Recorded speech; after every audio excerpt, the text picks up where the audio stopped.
కలియుగ దైవం శ్రీ వెంకటేశ్వర స్వామి భక్తులను కష్టాల నుండి రక్షించడానికి కలియుగంలో అవతరించిన సాక్షాత్తు నారాయణుడు.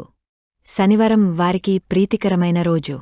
ఆ రోజు స్వామికి పూజలు చేస్తే విశేష ఫలితాలు లభిస్తాయని పురాణాలు చెబుతున్నాయి. 2 శనివారం పూజా విధానం. ఉదయాన్నే స్నానం చేసి తిరునామా ధరించండి.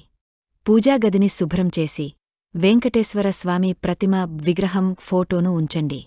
దీపాలను శుభ్రం చేసి పువ్వులతో స్వామివారిని అలంకరించండి. పూజాగది ఇంటి ముందు రంగవల్లికలు వేయండి. తులసి దళాలతో స్వామిని అర్చించండి. ధూపదీప నైవేద్యాలు సమర్పించండి.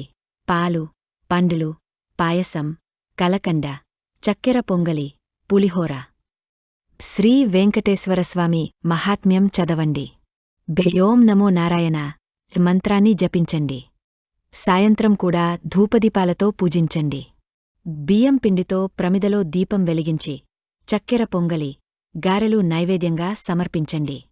కర్పూర హారతి ఇవ్వండి. ఒంటిపూట భోజనం చేయండి. సాయంత్రం దీపారాధన చేసి స్వామి నామాలను పారాయణం చేయండి.